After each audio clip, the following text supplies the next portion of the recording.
Hey yo, what up? What up? Ladies and gentlemen, if I didn't know any better, I think I was in the Twilight Zone right now. If I'm looking at my Big 12 rankings, I got OU sitting at the bottom, which is unbelievable. College Game Day, ESPN's flagship college football show, is going to Lawrence, Kansas for the Lawrence, Kansas Jayhawks versus the TCU Horned Frogs. Same weekend as the Red River. And Same weekend as Red River. The Red River shootout for the first time since 1998. We're going to have two unranked teams. So forgive me for thinking I'm in the Twilight Zone when talking about the Big 12. But we're going to do a full Week 5 recap right now. This is the House Divided. My name is Corey Hilliard. The man next to me is Brandon Hill, a.k.a. B Hill, a.k.a. B. And welcome to the House Divided. If you've been here before, you know what to do. If not, if this is your first time, mi casa, su casa. B, hit them with the house rules, baby. You guys already know what time it is over here. If you aren't already, go ahead and hit that subscribe button for us, guys. Go ahead and hit that notification bell so you guys can be up to date on all our newest content that we're going to be dropping, because it's only going to get hotter and hotter as we go. Another thing, we always like to hear from you guys. Go ahead and hop down in those comment boxes below. Leave us your opinions, good or bad. We don't care one way or another. Trust me, we don't got soft skin around here. Another thing that I want y'all to do, if you like what you see, like the content, go ahead and hit that thumbs up button. That helps us out with the YouTube algorithm to be able to get our stuff out there to you guys. And so, Corey, you kind of gave away a little nugget of our first part of our show here, man, because we do have to recap the Week 5. As bad as I don't want to recap this game, we have to, just because that's part of the business that we're in now, my friend. Yep. It is the Oklahoma Sooners against the TCU Horned Frogs. And, yeah. Let's just say the Sooners have made me age about 20 years already this season, man. But I didn't never have national title implications coming into this season for the Sooners. I did pick them to go to the college football playoff, but let's be honest, I picked Alabama to win it all. So I thought Oklahoma could make it through this Big 12. Coming into the season, I wasn't seeing TCU doing this. I definitely wasn't seeing Kansas doing what they're doing. Of course, I expected Oklahoma State and, Baylor and all those teams, and I expected Texas to be a lot more competitive than they were last year. But, man, like you said, the Twilight Zone, my guy, it is definitely – I did not anticipate OU to start the Big 12 play 0-2. I didn't see that coming. I didn't see us dropping K-State and TCU both. I could have seen the K-State game just because they always give us a hell of a game. But the TCU one, man, the way that it was 55-24, I did not see it this way. And as an OU fan, I can't sit here and just say, oh, well, if Dylan Gabriel wouldn't have got hurt, that would have made a difference. No, it wouldn't have. It was zero difference. We were down 34-10 when Dylan Gabriel got hurt. He looked, our offensive line, I believe right tackle Wanye Morris went down early in the game as well. So they had to reshuffle up the offensive line again. You had to move Antoine Harrison from his natural position at left over to right in the middle of the game. They were flipping him back and forth. It's just when the offensive line is in flux like that and the quarterback wasn't able to plant his feet. I thought Robert Griffin III explained that awesome during the game. The way he was breaking that down. Props to RG3, man. A heck of an analyst there. I was very impressed with the way RG3 called that game. But the way that he broke it down, and then whenever he broke it down and I seen it, and I'm like, okay, that makes sense. Not that I already didn't know that, but he broke it down to the stupid, to where he made you really think about it. And Dylan Gabriel just wasn't comfortable in that pocket, man. He wasn't able to get a pocket. And he looks hesitant to me, Corey. Correct me if I'm wrong. He looks scared almost. He looks scared. He looks unsure of himself. He's just a hair slow or a hair quick on some of these throws, man. And it's detrimental to the offense, bro.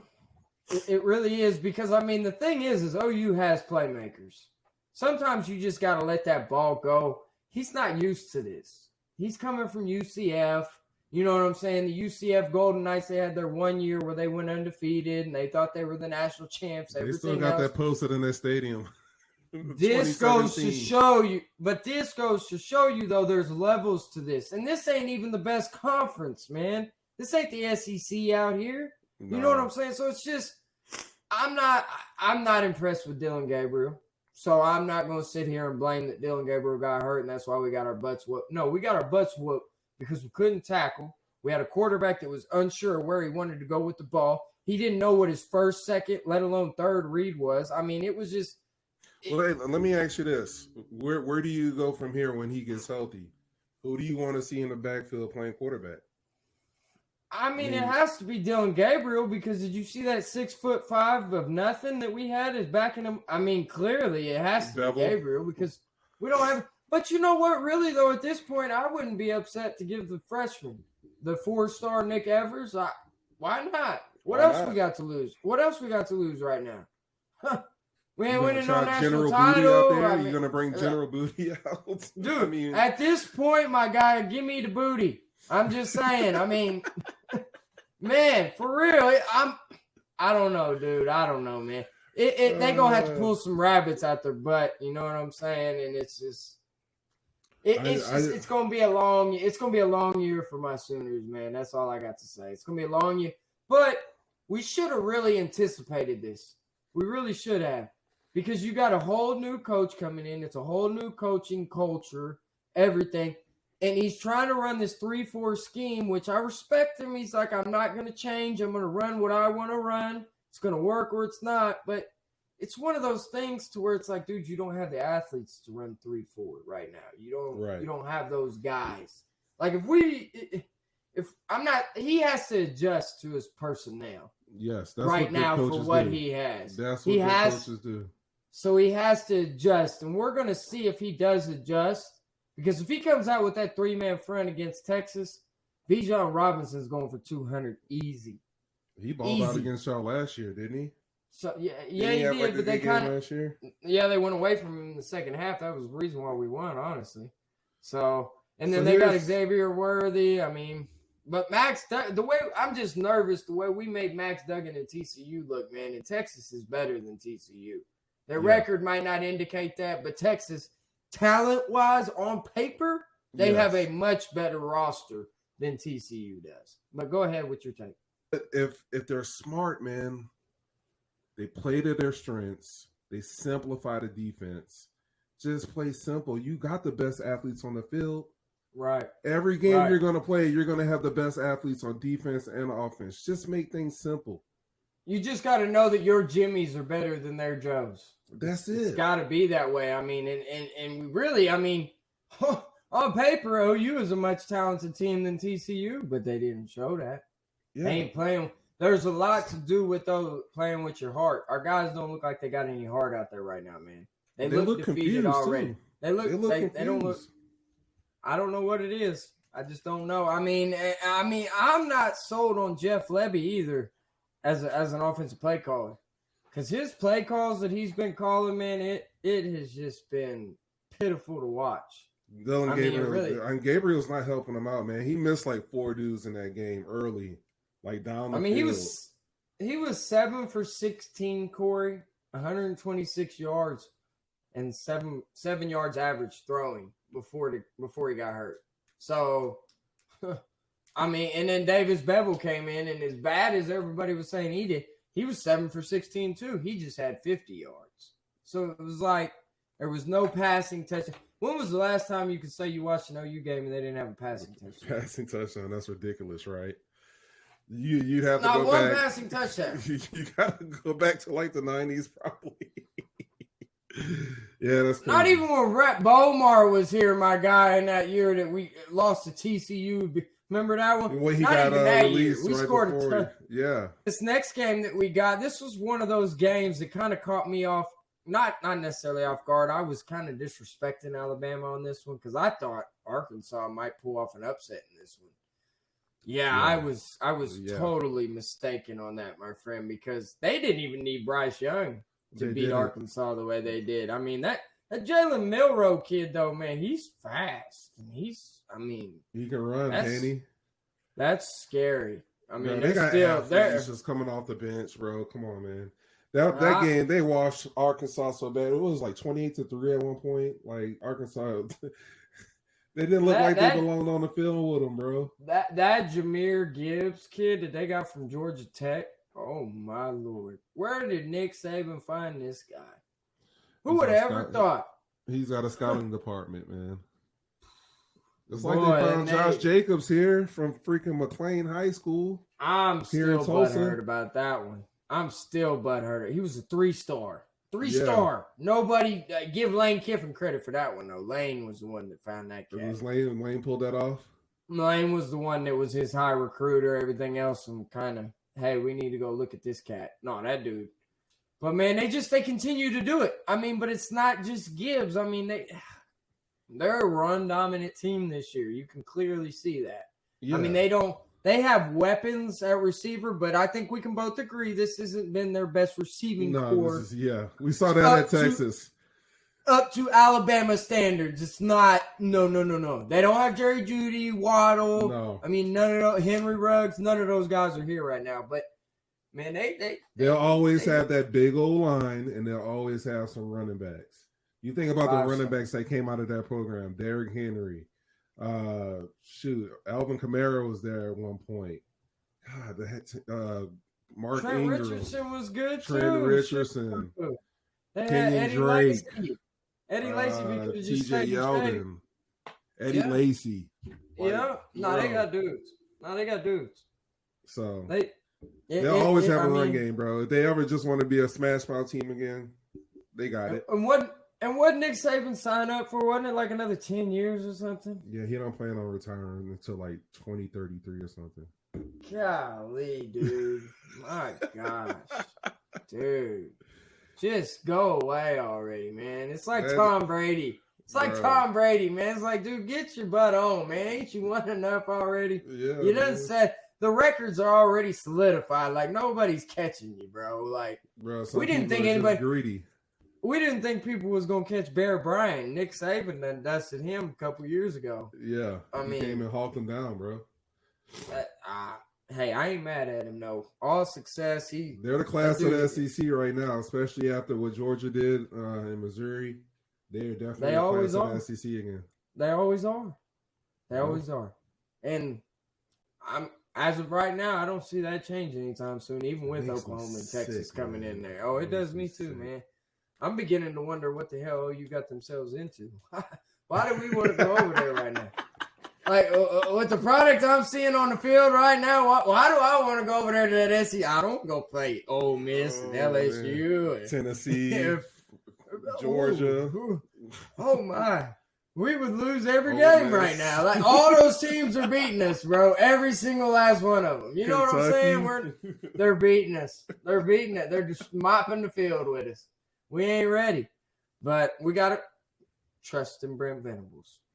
That's where I'm at. But nah, that Arkansas-Alabama game, though, it kind of hurt, though, man, because I was hoping a little bit better for KJ Jefferson, man. He always seems to never show up in the big moments. The big ones. We saw that last year against Georgia. We saw it against A&M.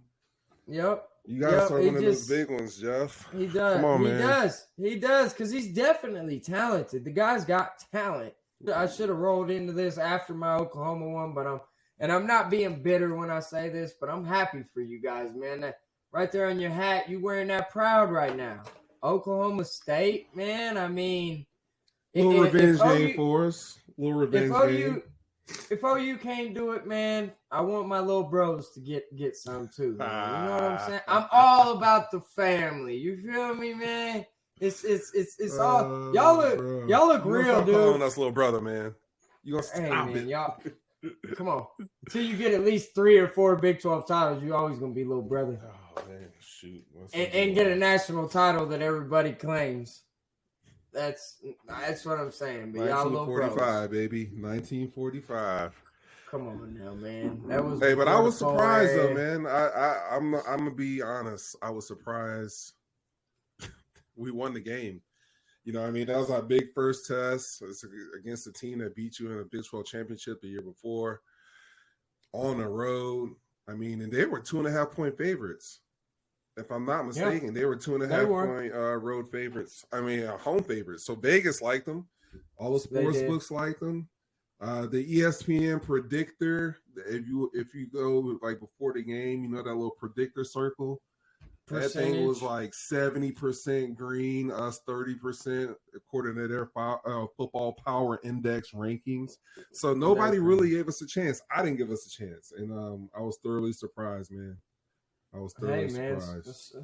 And Spencer Sanders is becoming a very good game manager for you guys because you guys have a good enough defense to where your offense doesn't have to necessarily win you games. You guys had legs and that he can run instead of throwing picks. Absolutely. I mean, he did throw a pick in this game. He did still throw a pick. That was a great play. That was a good play by that DB. I mean, I wasn't mad at that one. So, hey, that's Dave Aranda at its finest. Yep. That dude right there just coaches defense. So what I'm saying is at the end of the day, you guys put 36 up on arguably who was saying the Big 12 favorite coming into the season. They were getting most of the hype for that. And, I mean, you guys went in there to Baylor, into Waco, and you handled your business. So much props, much respect. I will never hate on success. I don't really have anything else from this. You made Blake Shapen, your defensive line, made him look like an average quarterback, which he is. So you guys made him look like that. I mean, you got Ed Oliver. Is it Ed Oliver? What's his name? Oliver. Colin. Is it Ed Oliver? Dude, Colin that dude Oliver. Is a monster. That dude is an absolute just a sophomore, monster. Man. He's still a little pup too, man. I love it. He is. You got Brock Martin on the other side. You got the two big. You got Lacey. I love that dude. Man. Oliver's gonna play on Sundays. Oh yeah, for sure, 100%. Oh yeah, 100%. Oh yeah, he's the one that closed the Bedlam game last year. I mean, that was the dude that got the last play. I mean, honestly, if you just take the third quarter out of there, I don't know what happened to you guys in the third quarter. Kind of Baylor started getting a little momentum, but if you look at every other quarter, man, you held them to 3 points. So it's just that third quarter. No, I was gonna say Aranda's great coming out of halftime, man. Yes, so he had them boys ready to play. He's a mastermind when it comes to making adjustments, and that's why his team is so good and they've been successful under him. Because even in a spot like that, he'll come out of halftime with something that's going to work, and it started to turn the momentum a little bit. But what made me respect you guys is you were right back there punching them right back in the mouth every time. Oh yeah, every time. You see what I'm saying? And then you held them, you shut them out in the fourth quarter. When it was winning time and money time, your defense showed up and you handled your business. They did. So much props, man. You guys are definitely the favorite in the Big 12 right now. You're my pick.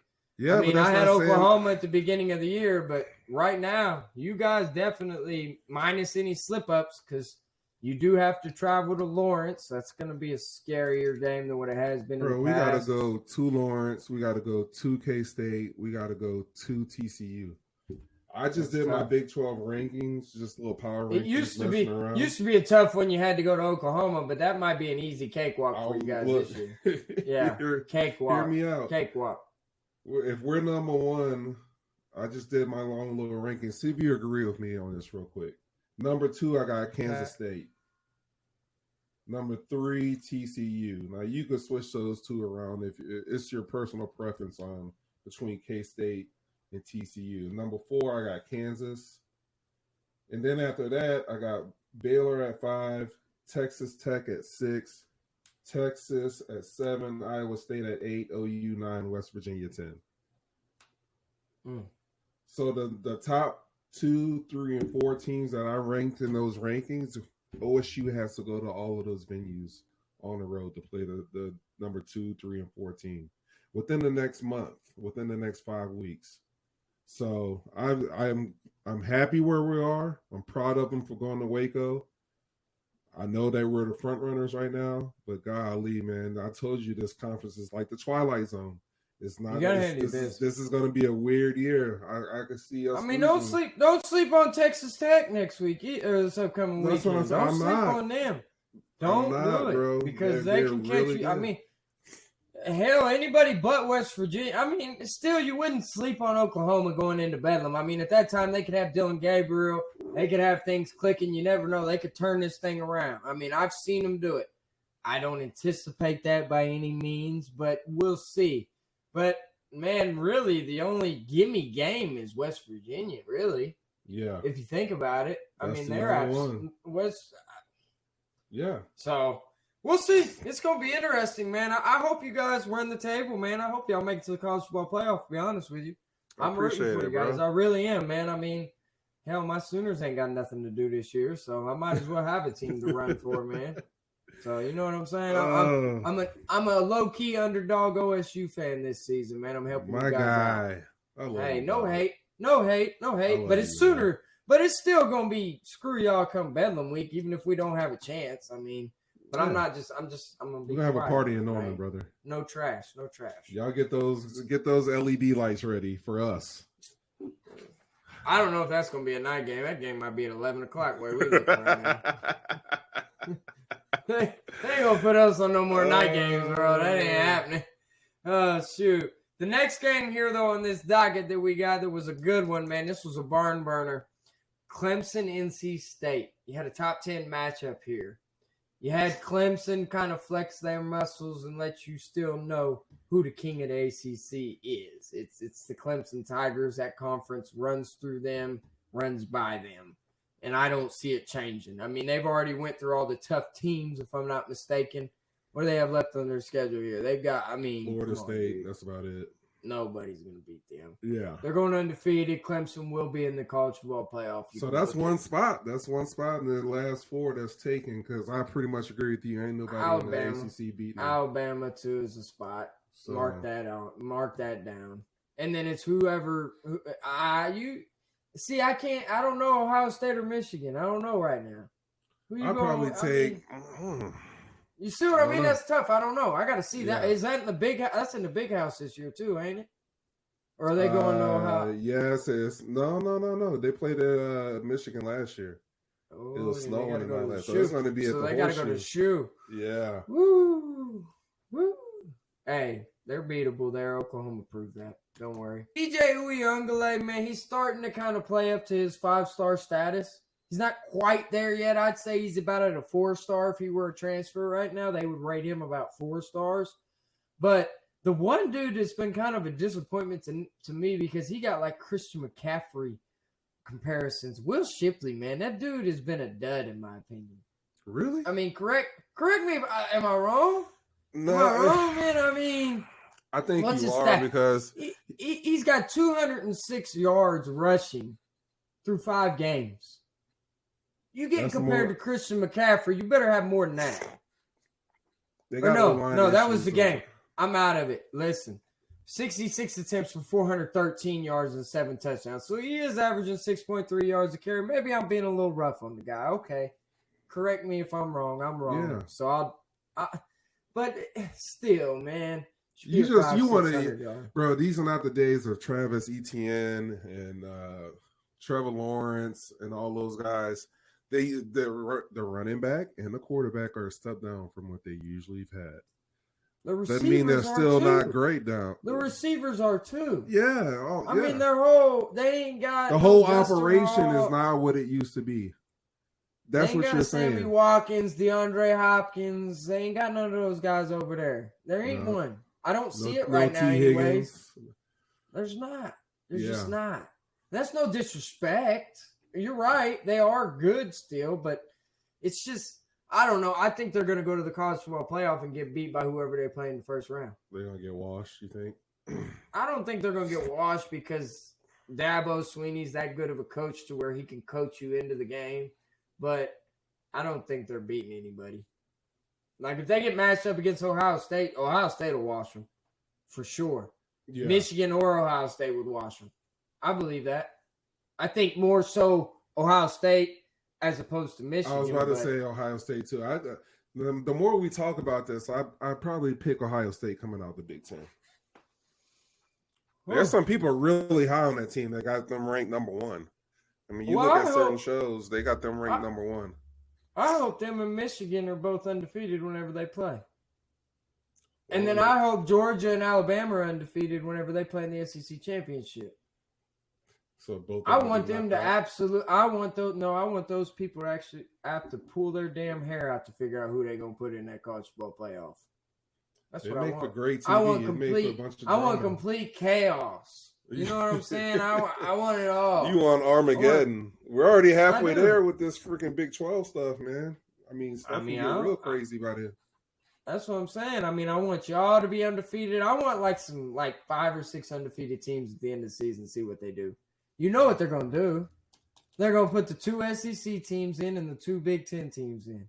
That's exactly what they would do. That's what. Maybe Clemson, because of their name, would be the only team they could, out of that little circle, they could get in. Bama, Georgia, Ohio State, Big 10 champ, and then Clemson.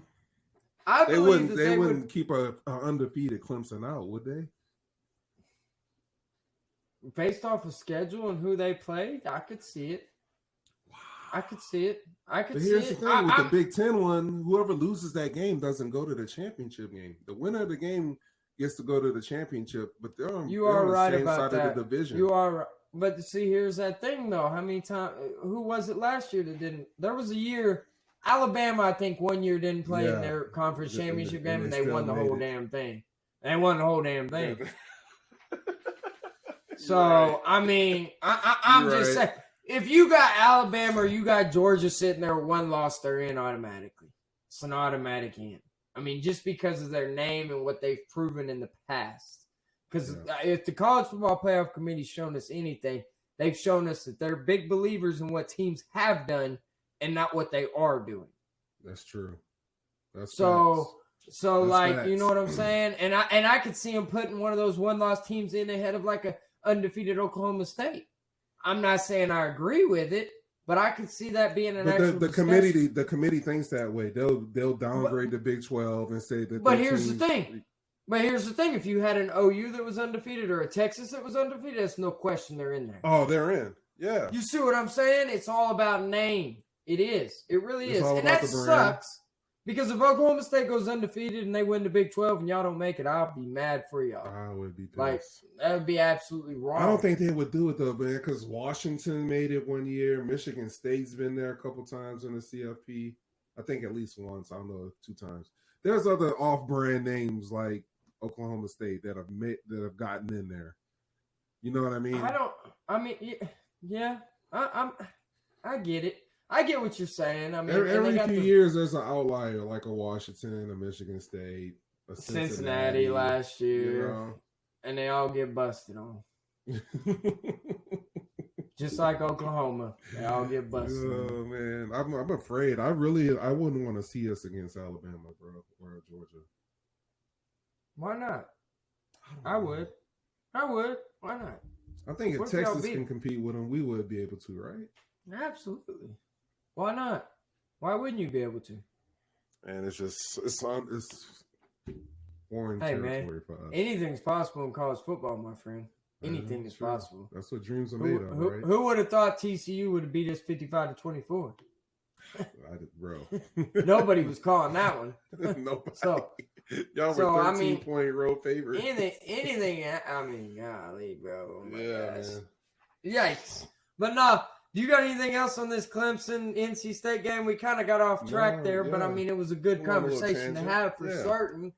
But I mean, man, Clemson's still looking like the class of the ACC. Nothing new there.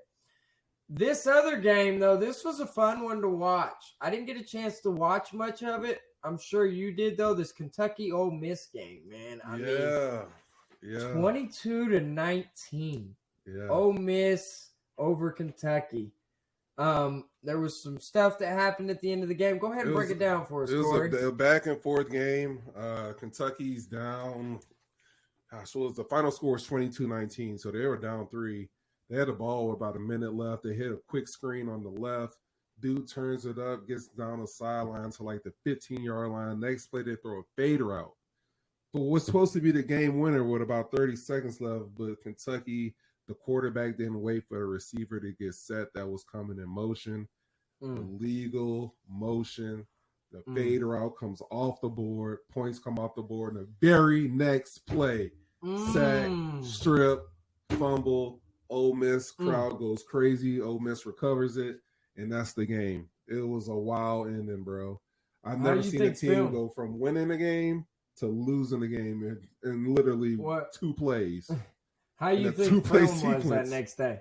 How you think film was that next day? Oh, dude. If you're in that Kentucky locker room with Mark Stoops. Mark Stoops was yelling at the quarterback after the flag.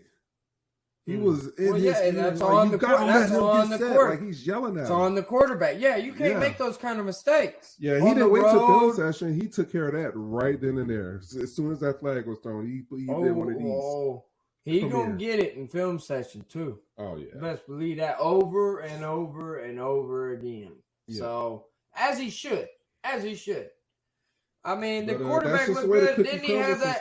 Didn't his left finger or something? Didn't he get one of them like bent or something like that too? And still went out there and meant your left-handed wasn't throwing him.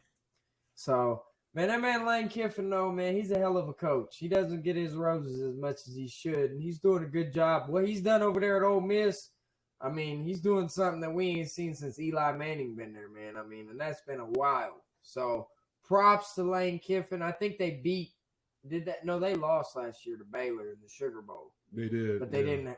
But Matt Corral got hurt. Second quarter or something like that. So they're definitely a team. I mean, I don't know. Let's wait till they see Alabama. Let's wait till they see the Georgias and the Tennessees. Who do they got coming up on their schedule? Let's take a look here. They got Auburn, LSU, Texas A&M, Bama. They got Bama at home, though. Ooh, spicy. We'll see if Ole Miss. They're not losing to Auburn, LSU. Who else was it? A&M. Don't sleep. I can see them winning those next 3 games. Don't sleep on LSU, bro. At LSU, they just got ranked. They're back in the rankings. They're 25. I'm just saying. You as well as anybody knows down there. That Death Valley's no joke, especially if that's a night game. The night game. Imagine, crazy things happen in that place.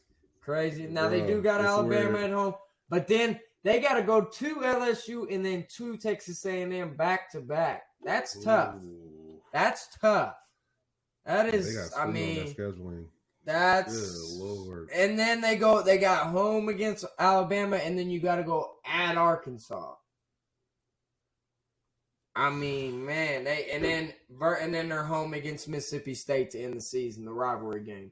But man, they're ranked too. They just got ranked. I think they're 23rd, Mississippi State. I mean, it's the SEC, man. It's a monster. Y'all ready for that? Are y'all really ready for that? Right now, no. Let us get a couple of top 5 recruiting classes in, then yeah, we'll be ready. I want to go to a game with you when OU has to go to Baton Rouge and play the Tigers. Or College Station when they have to play A&M. I think that'd be fun. Oh, I'm not worried about A&M. A&M, that's old news. I'm not worried about A&M. No. Yeah. No. When I'm going to the SEC, I'm worried about Alabama. I'm worried about the LSUs. I'm worried about Georgia's. Everybody else. Tennessee, maybe. I mean, Tennessee could be having one of them years. They got a 5th-year senior and Hooker. You know what I'm saying? They could just be having one of those years and then go back to the way that they had been. We don't know. We'll see. Maybe Heupel's over there building something. I'm happy for the guy. You took the words right out of my mouth. But you know what I'm saying? This is Heupel's second year, so he's building his culture. That's what I'm saying. So that's what I got to let Brent Venables do. As of right now, you ask me that question? No. Talk to me next year around this time and ask me if I'm ready, if we ain't already there.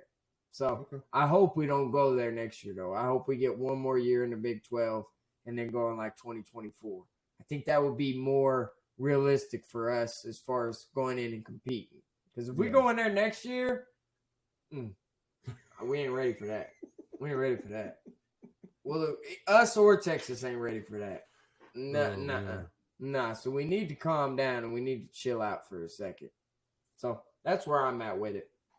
Is there anything else you got for us tonight, Corey? No, man, that was it. I did my little Big 12 rankings. I thought that was cool. Yeah. I'm excited for this next week, man. We got some big games to talk about when we do our show tomorrow. So we do. Hey. We do. We'll be back on. You guys already know what time it is. Halfway through the season, bro. This is going to be crazy. Week 6. Hey, and then starting next week, Corey, haven't figured out the day yet. We'll have to come together on that. We're going to start talking about some little NBA. Hooping in there. Baby, you know what I'm saying? So I don't know. It's the best time of the year, dog. This is the best time of the year. I love it. I love it. I love basketball season. I love basketball. Like what you're saying. Like when you got football interlapping with basketball. And it just keeps you going. You got your Yankees about to play in the playoffs now too. Shout out to Aaron Judge at number 62. My God, that guy, King. He's about to get paid. The Yankees are about to write him a check he can't refuse. They better. If they don't, man, I mean, you can't let that guy walk out the door after a year like this. You just can't do it. No. I mean, 62 home runs. You gonna let him walk? You better pay. If he wanted 500, you got to get close to that number. You got to do whatever it takes to keep that dude in house. That is your breadwinner. He wants to be paid more than Mike Trout, and I think he should be. Yeah, has Mike Trout ever hit 62? When's the last time Mike Trout hit 62 home runs? No, not even close. Not even close. And the thing is they're calling this season by Aaron Judge one of the best seasons by a slugger ever because he didn't do it juiced up. Juiced up, that's what I'm saying. This man's all natural. Home run king. I love him. I love every bit of Aaron Judge, and I hope he look good in the stays Red Sox jersey, man. He look good. Stop it. We would never. Bro. That's not going to happen. See, that's something that we do to the Red Sox. The Red Sox don't do that to us. That's nuh-uh. They ain't got bigger pockets than we do, man. When it comes down to it, and money comes down to money, ain't nobody in baseball is going to outbid the Yankees. It's a fact. So we'll see. The Yankees are. They need to sign Aaron Judge, and they need to go get another ace pitcher. That's what they need. That's their offseason plan. But we got a postseason that's coming up, though. We'll see. But the Astros, I think the Astros get it right now, man. I'm just being realistic. Pretty deep, man. They cold. That pitching staff they got over there, dude. Verlander's another one of those guys like, dude, go freaking retire. I hate that dude, man. He's so good. Bro. He's just so good. Come on. And then we get Garrett Cole. And look, Garrett Cole just looked like a shell of himself in New York. I mean, he's not trash. He's led the MLB in strikeouts, but he gives up too many dang home runs. I was just about to say he looked like a guy. When he was playing for the Astros, I was like, my God, this guy is unstoppable. And then he comes over here, shaves the beard, everything else, gets a little clean cut. Some people just ain't meant to play in New York, man. That's a whole different beast over there. So, but that was just a little bit of baseball nugget for you guys out there. That's a little new to the House Divided, but we do know our sports, so don't get it twisted around here. Yeah, but if you guys would, you guys already know, if you guys liked what you seen here today, go ahead and hit that like button. Subscribe if you aren't already. Hit that notification bell. Be sure to always turn that on so you can be up to date with our newest content. And then please hop down in that comment box and give us your feedback, good or bad. We'd love to hear from you guys. Other than that, we sign on in, and now we're going to sign on out, guys. This is The House Divided. We'll see y'all next time. Peace.